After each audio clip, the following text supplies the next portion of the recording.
আসসালামু আলাইকুম। Hello viewers, কেমন আছেন? আশা করি ভালো আছেন। আমি আপনাদের ভালো আছি আলহামদুলিল্লাহ। যাদের বাসায় বিড়াল আছে, যারা বিড়াল পালেন, বিড়াল পালতে ভালোবাসেন, শীতকালে বিড়ালদের অনেক সমস্যা, তাই শীতে আমরা মাছ আর ভাতটা একটু কম দিব। এরকম মুরগির মাংস আর সাথে মিষ্টি কুমড়া এটা সিদ্ধ করে দিতে হবে। এটা কিভাবে আপনারা সিদ্ধ করবেন, কতটুকু পরিমাণ সিদ্ধ করবেন, আজ আপনাদের সাথে আমি সেটা শেয়ার করব।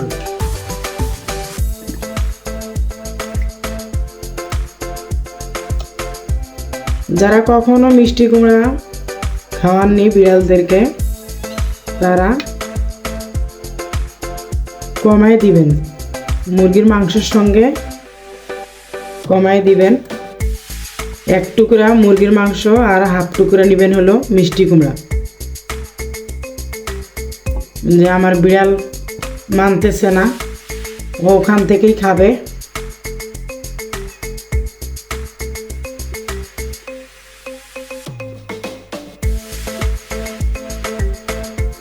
যাও যাও যাও, আসো এদিকে আসো, চুলা অন করবো, এদিকে আসো। ও খাওয়ার জন্য একদম ব্যস্ত হয়ে গেছে। এই ছোট একটা টুকরা ওকে দিতে হবে। শীতে এখন সব বিড়ালদের ফ্লু হইতেছে, আর ফ্লু এমন একটা রোগ যেটা বিড়ালদের হলে বিড়ালরা বাঁচার সম্ভাবনা খুবই কম।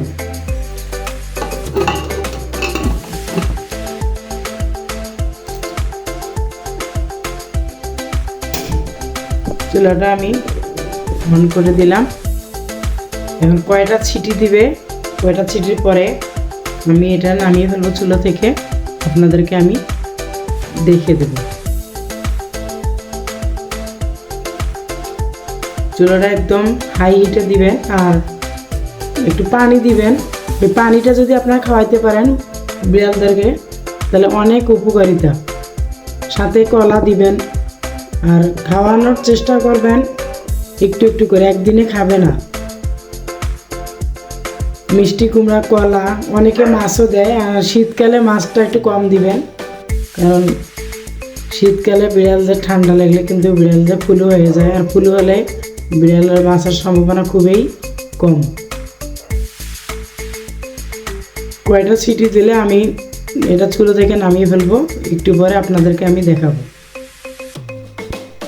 আমি গনে গনে 5টা সিটি দিছি, আর এটা সিটি দেওয়া যাবে না, বেশি সিদ্ধ হয়ে যাবে। এখন আমি 10 মিনিট এভাবে চুলো বন্ধ করে রেখে দিব।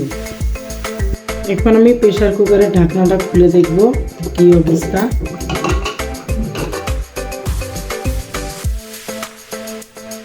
দেখেন এখানে কিন্তু এক্সট্রা পানি রয়ে গেছে।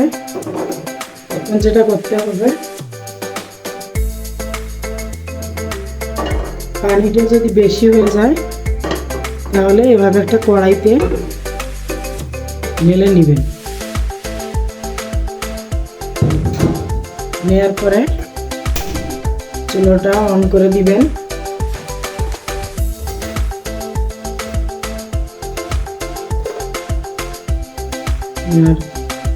আর ঘুটনির সাহায্যে মাংসগুলো একটু এভাবে থেতো করে নিতে হবে, যাতে এই পানিটা ওদের খেতে অনেক টেস্ট লাগে। মিষ্টি কুমড়াটা গলানো যাবে না, শুধু মাংসটা একটু হালকাভাবে একটু এভাবে চাপ দিয়ে একটু ভেঙে নিতে হবে।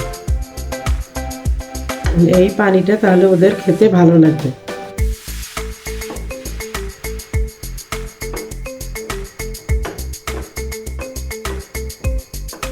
এইভাবে একটু চাপ দিয়ে মাংসটা শুধু ভেঙে নিতে হবে। মিষ্টি কুমড়াটা এভাবে রেখে দিতে হবে, মিষ্টি কুমড়াটা ভাঙা যাবে না।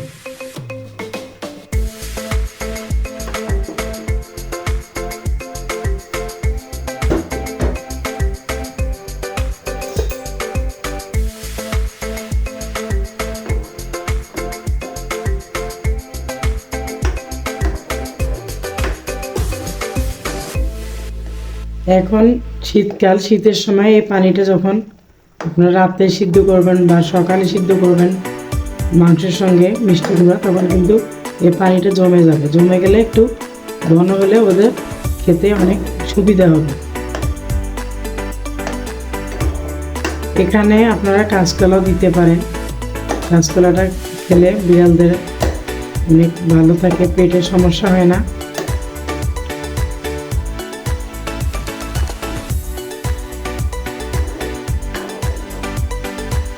আমি পানিটা হালকা একটু শুকিয়ে নেব, পুরোপুরি শুকিয়ে নেব না, একটু ঘন হলেই চুলাটা অফ করে দেব।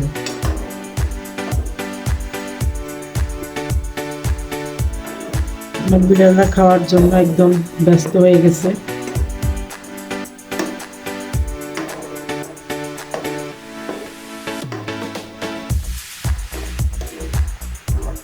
দেখেন এখন মিষ্টি কুমড়াটা পানিটা যখন বলক উঠে যাবে তখন ভেঙে দিবেন।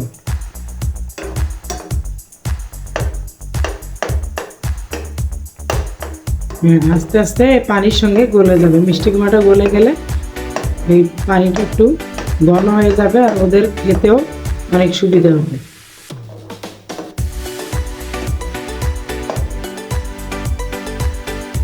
দেখেন পানিটা ঘন হয়ে আসতেছে। যারা বিড়াল পালেন তারা জানেন যে বিড়াল আসলে কত আদরের একটা জিনিস। ওদের সব সময় শীতকালে টেক কেয়ার করে রাখতে হবে।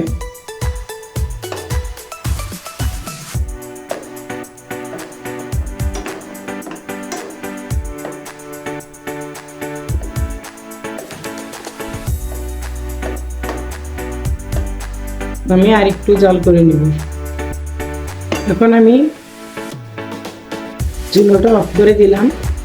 আর এরকম যে দেখতেছেন যে ঝোলটা রয়ে গেছে, এটা কিন্তু একটু পরেই ঘন হয়ে যাবে। আর সকাল হলে ওরা এটা পছন্দ করবে। যখন সকাল হবে তখন ওদের প্রচুর খিদা থাকবে, তখন এই ঝোলটা আপনারা দিবেন, ওরা সেটা খেয়ে ফেলবে। আর চিকেনের যে গন্ধটা ওটা কিন্তু এটার মধ্যে রয়ে গেছে। বিড়াল খাওয়ার জন্য একদম ব্যস্ত হয়ে গেছে। দেখেন এখন খাবে, তৈরি করে করে খাবে।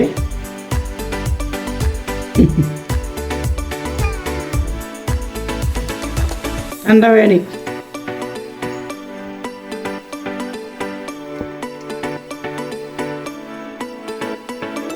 এখন আমি ওদেরকে খাবার দিব। আপনারা চাইলে এখানে ভাতের সঙ্গেও মিক্স করে দিতে পারেন।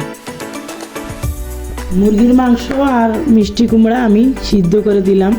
দেখেন আমার বিড়ালরা খাইতেছে, ওদের এটা অনেক পছন্দ।